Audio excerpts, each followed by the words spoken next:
الحمد لله رب العالمين واشهد ان لا اله الا الله وحده لا شريك له واشهد ان محمدا عبده ورسوله وبعد. معزز ناظرین و سامعین، جیسا کہ آپ لوگوں کو معلوم ہے کہ ہر جمعہ کو امام نووی رحمۃ اللہ علیہ کی مشہور ترین کتاب الاربعین کی شرح آپ کے سامنے لگاتار کی جا رہی ہے. آج انشاءاللہ حدیث نمبر 35 سے شیخ محترم اپنے درس کا آغاز فرمائیں گے. میں آپ تمام لوگوں سے گزارش کرتا ہوں کہ دلجمعی اور سکون کے ساتھ شیخ کے درس کو سنیں اور جو پوائنٹس اور جو فائدے شیخ درس کے دوران ہمیں دیں انہیں نوٹ بھی کرتے رہیں. میں تمام مشارکین کا اور خاص طور سے شیخ محترم کا بڑا ہی شکر گزار ہوں کہ شیخ اپنا وقت دیتے ہیں اور ہمیں اپنے علم سے مستفید فرماتے ہیں. انہی چند باتوں کے ساتھ میں بڑے ادب اور احترام کے ساتھ شیخ محترم سے گزارش کروں گا کہ شیخ اپنے درس کا آغاز فرمائیں. اللہ تعالیٰ ان کی حفاظ فرمائے اور شیخ محترم کے علم سے سب کو مستفید فرمائے. جزاکم اللہ خیر. السلام علیکم ورحمۃ اللہ وبرکاتہ.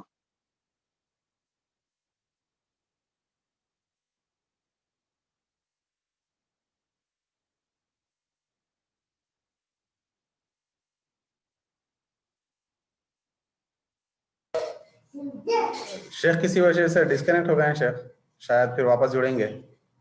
اچھا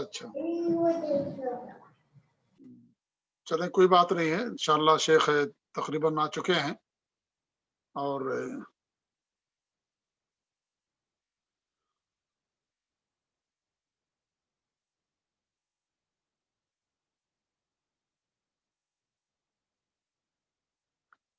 دیکھیے آج لوگ بہت کم ہیں.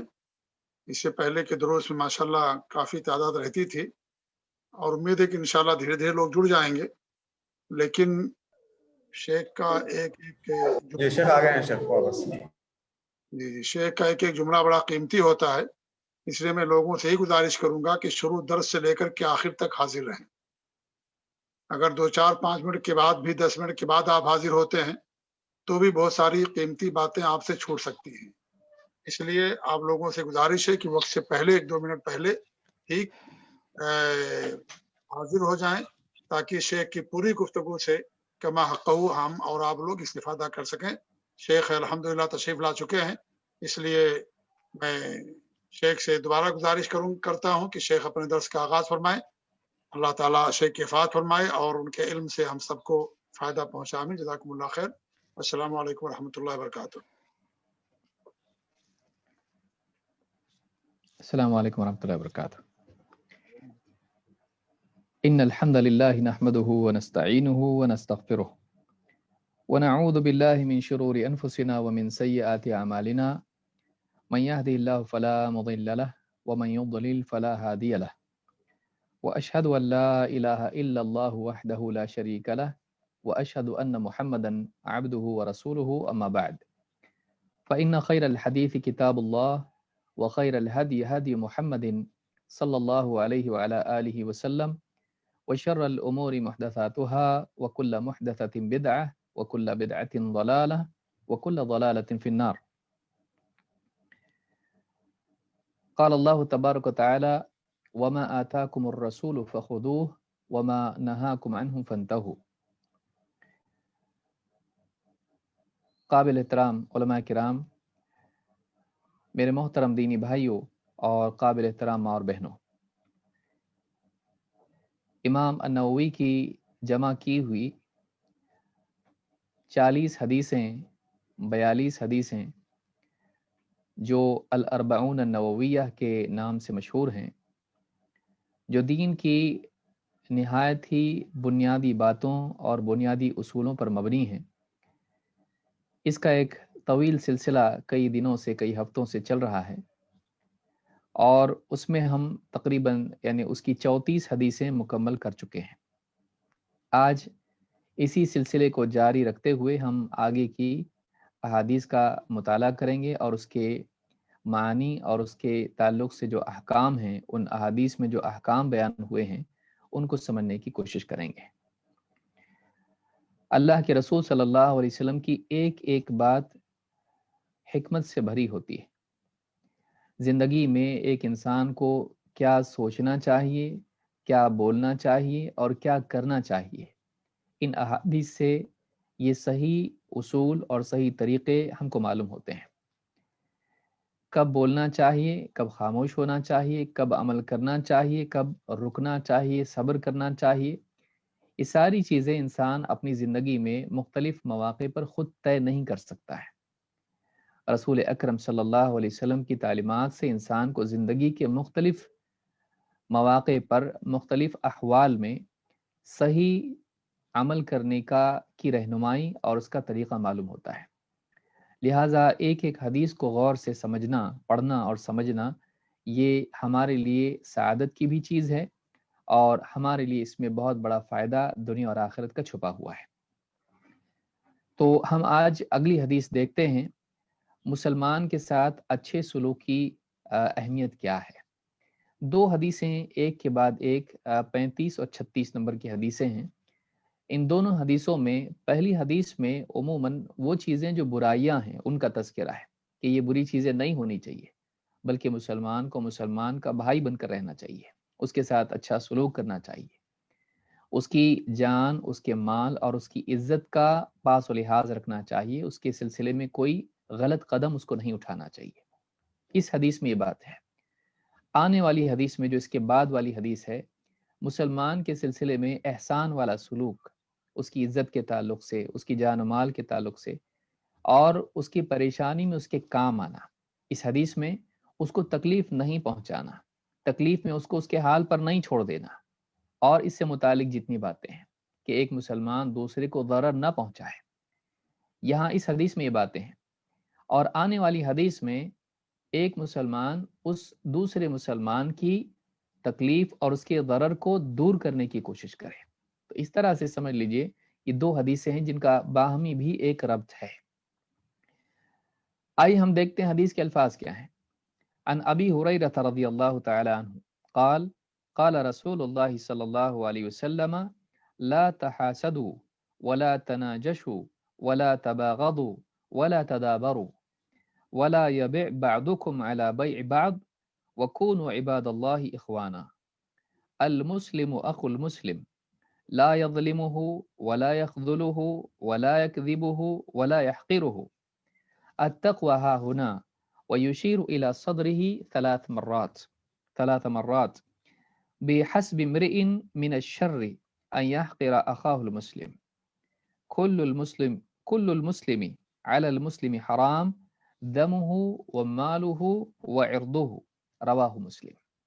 کئی باتیں اس حدیث میں پیارے رسول صلی اللہ علیہ وسلم نے بیان کی ہیں، وہ باتیں جس سے اسلامی معاشرہ بگڑتا ہے، باہمی تعلقات خراب ہوتے ہیں، اور یہ تین قسم کی چیزیں ہوتی ہیں جن میں ایک مسلمان دوسرے مسلمان کو نقصان پہنچا سکتا ہے۔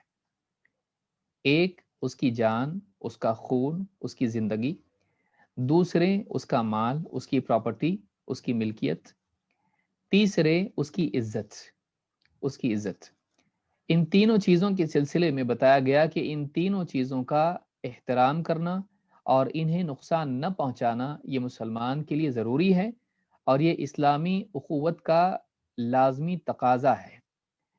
لہٰذا ایک مسلمان دوسرے مسلمان کے ساتھ کیا نہ کرے، اس حدیث میں یہ بتایا گیا ہے۔ ابو ہریرہ رضی اللہ تعالیٰ عنہ سے روایت ہے، اللہ کے رسول صلی اللہ علیہ وسلم فرماتے ہیں لا تحاسدوا، اب شمار کرتے چلے جائیں کیا کیا باتیں ہیں۔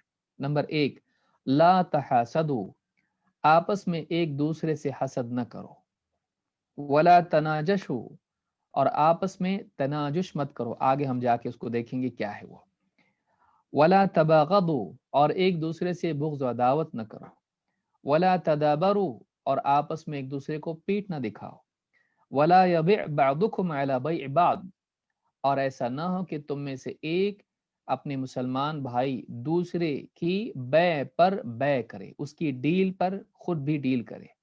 وہ بزنس کر رہا ہے، کسی سے معاملہ ہے، اس سے بڑھ کر اس سے معاملہ کرے، اس کے مقابلے میں اس کی بیع پر بیع کرے۔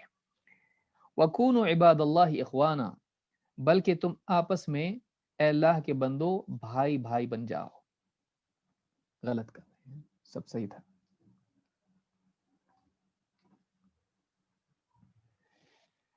وَكُونُوا عِبَادَ اللَّهِ إِخْوَانًا، اور تم اے اللہ کے بندو آپس میں ایک دوسرے کے بھائی بن جاؤ، بھائی بھائی بن کر رہو. المسلم اخو المسلم، مسلمان مسلمان کا بھائی ہوتا ہے. لا یظلمہ، وہ اس پر ظلم نہیں کرتا. ولا یخذلہ، اور اس کو اس کے حال پر مظلوم چھوڑ نہیں دیتا. ولا یکذبہ، اور اس کو جھوٹ نہیں بولتا، اس سے جھوٹ نہیں بولتا ہے، یا بعض علماء نے کہا اس کو جھٹلاتا نہیں.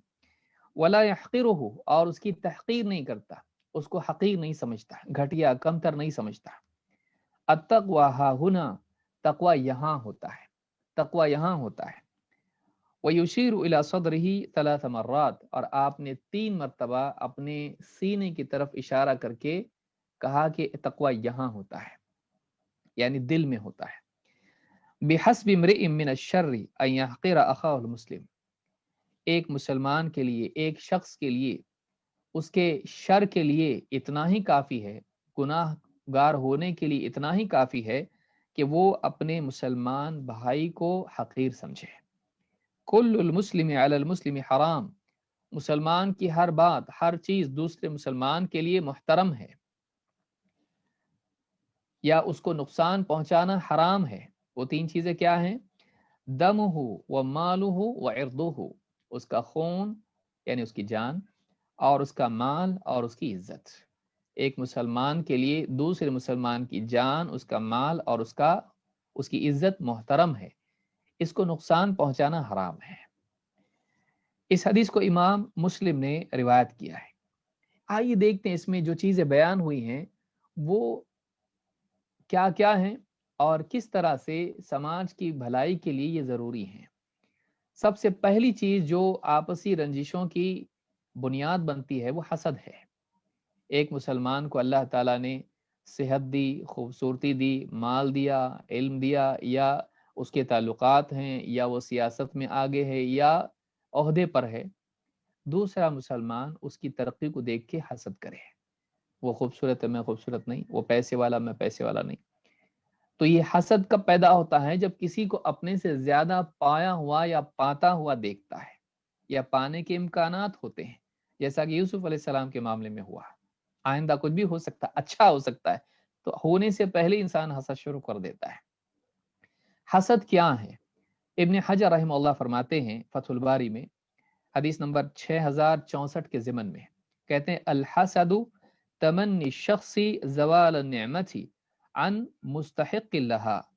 کہتے ہیں حسد یہ ہے کہ ایک انسان دوسرے انسان کی نعمت کے زوال کی چاہت کرے، تمنا کرے، جبکہ وہ اس نعمت کا مستحق ہے. ایک آدمی، اس کو اللہ نے کوئی نعمت دی ہے اور واقعی وہ مستحق ہے اس کا.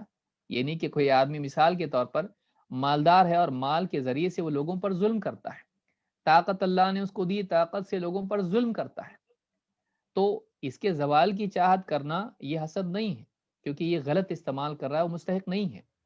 لیکن ایک آدمی اس کے پاس مال ہے، وہ لوگوں کو نفع پہنچاتا ہے، صحت دی ہے اس سے نفع پہنچاتا ہے، یا کم سے کم اپنے استعمال میں اس کو لاتا ہے، کسی کا نقصان نہیں کرتا ہے، تو وہ اس کا مستحق ہے.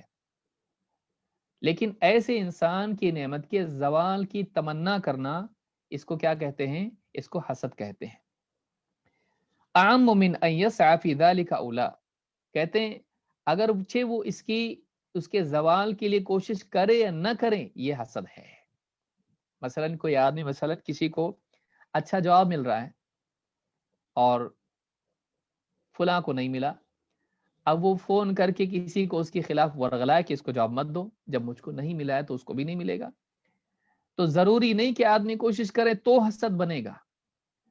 ایک دل کی چاہت اگر آدمی کی ہو کہ کسی طرح سے اس کو جواب نہ ملے، اس کا رشتہ اس اچھے گھر میں نہ ہو جہاں سے میں ریجیکٹ ہوا ہوں، اس کو وہاں جواب نہ ملے جہاں مجھ کو نہیں ملا ہے، وہ نعمت اس کو نہ ملے جو مجھ کو ملی ہے، وہ نعمت اس کو نہ ملے جو مجھ کو نہیں ملی ہے. اگر ایک انسان اگر اس طرح سے صرف تمنا کرے تب بھی وہ حسد ہے، چاہے اس کے نقصان کے لیے، اس کے محرومی کے لیے کوشش کریں یا نہ کریں. اسی طرح سے ملا علی قاری کہتے ہیں مرقات المفاتیح میں، ولا تحاسدوا أي لا يتمنى بعضكم زوال نعمة بعض سواء أراد لنفسه أو لا. یعنی ایک تو یہ ہے کہ ایک آدمی فلاں کو نہ ملے مجھ کو ملے، فلاں انعام ہے مثلا، اس کو نہ ملے مجھ کو ملے، تو اس کو نہ ملے بھی آ رہا ہے اور مجھ کو ملے بھی آ رہا ہے. کہتے نہیں، اپنے لیے تمنا کرے یا نہ کرے، اس کے لیے محرومی کی تمنا اگر کرتا ہے تو یہ بھی حسد ہے. بعض اوقات انسان ایسا تھا، میرا اچھا نہیں ہو میں تمہارا بھی اچھا نہیں ہونے دوں گا. وہ یہ بھی پسند نہیں کرتا ہے کہ فلاں کا اچھا ہو، اس کو کوئی نعمت ملے. یہ حسد ہے. آج ہمارے معاشرے میں کتنا زیادہ ہی ہے کہ ایک انسان نہیں چاہتا ہے کہ کسی کو ملے. بعض اوقات تو خود اس کو نہ ملے تب بھی چل جائے گا، لیکن دوسرے کو محروم رہنا ضروری ہے. یہ جو چیز ہے یہ مسلمان کی شان نہیں ہے. وہ مسلمان جو اس بات کا یقین رکھتا ہے کہ سب کو اللہ کے دینے سے ملتا ہے اور اللہ کی طرف سے فیصلے عطا کے اور محرومی کے ہوتے ہیں، وہ انسان اگر اللہ کے ان فیصلوں پر ناراض ہو، راضی نہ ہو، تو ایسا انسان کہیں نہ کہیں اس کے تقدیر کے عقیدے میں کمزوری اور کمی ہے. بلکہ اللہ رب العالمین کے فیصلوں پر راضی نہ ہونا، یہ اللہ رب العالمین کے بالمقابل اللہ کا اس کو دشمن بنا دیتا کہ وہ اللہ کے فیصلے پر راضی نہیں. جیسے یہود پسند نہیں کرتے تھے کہ بنی اسماعیل میں نبوت آئے، حسد کرتے تھے. اس لیے اخیر میں سورہ الفلق میں اللہ رب العالمین نے یعنی یہ دعا سکھائی، وَمِن شَرِّ حَاسِدٍ إِذَا حسد، کیونکہ حسد کرنے والا عموماً ضرر پہنچانے کے لیے تیار ہو جاتا ہے. تو یہ حسد ہے. کہا اس مت کرو حسد، آپس میں ایک دوسرے پر حسد مت کرو. ہاں رش کیا جا سکتا ہے، اللہ تو نے اس کو دیا مجھ کو بھی دے. تو اگر کوئی آدمی اللہ سے اس طرح کی تمنا کرتا ہے تو یہ اس میں کوئی برائی نہیں، بلکہ یہ اچھا ہے. خصوصاً اگر وہ خیر کی چیزوں میں ہو، علم کے معاملے میں، عبادات کے معاملے میں، قرآن کی قرأت کے بارے میں، فلاں عمل کے بارے میں. تہجد گزار کوئی آپ کے دل میں چاہت ہو کہ اللہ مجھے بھی کاش کی نعمت ملتی جو اس کو ملی ہے، یہ اچھی چیز ہے. لیکن دنیا کی چیزوں میں دوسروں کی محرومی یا دین کے معاملے میں دوسروں کی محرومی، اگر مجھ سے نیکیاں نہیں ہو پاتی تو دوسرا بھی گناہگار ہو جائے، اس سے بڑھ کے انسان کے لیے بدبختی کیا ہو سکتی ہے کہ دوسرے کی دینداری انسان کو دیکھی نہ جائے. وہ چاہے کہ وہ بھی گناہگار بن جائے تاکہ میں برا نہ ثابت ہو جاؤں، سبھی تو برے ہیں. ایسی بھی تمنا لوگوں کے دلوں میں ہوتی ہے. امام القرطبی رحمہ اللہ فرماتے ہیں اپنی تفسیر میں، الحسد اول ذنب عصی اللہ به فی السماء، حسد وہ پہلا گناہ ہے جو آسمان میں اللہ کے تعلق سے کیا گیا. اللہ کی نافرمانی جو سب سے پہلی کی گئی وہ حسد ہے. اللہ رب العالمین کے احکامات میں سب سے پہلا گناہ جو بندے نے کیا وہ حسد ہے. وَأَوْلُ ذَنْبٍ عُصِيَ بِهِ فِي الْأَرْضِ، اور زمین میں بھی پہلا گناہ جو کیا گیا، نافرمانی اللہ کی گئی، وہ بھی حسد ہے. فَأَمَّا فِي السَّمَاءِ فَحَسَدُ إِبْلِيسَ لِآدَمَ، آسمان میں جو گناہ ہوا پہلا وہ ابلیس کا آدم علیہ السلام سے حسد کرنا. اللہ نے اونچا مقام ان کو دیا، ابلیس نے حسد کیا. وَأَمَّا فِي الْأَرْضِ فَحَسَدُ قَابِيلَ لِحَابِيلَ، اور زمین میں جو نافرمانی اللہ کی پہلی ہوئی وہ قابیل کا اپنے بھائی حابیل سے حسد کرنا. آدم علیہ السلام کے دو بیٹے، اللہ نے تفصیل سے اس کا قصہ بیان کیا ہے کہ اللہ نے ایک کی قربانی قبول کی، دوسرے کی نہیں، تو جس کی قبول نہیں ہوئی وہ دشمن ہو گیا اور اس کو قتل کر دیا. معلوم ہے کہ حسد انسان کو ضرر پہنچانے تک لے جاتا ہے اور اس کا انجام ندامت ہوتا ہے. آدمی اخیر میں نقصان پہنچا کے نادم ہی ہوتا ہے، کیونکہ اندر اس کو معلوم ہوتا ہے کہ میں نے غلط کیا ہے.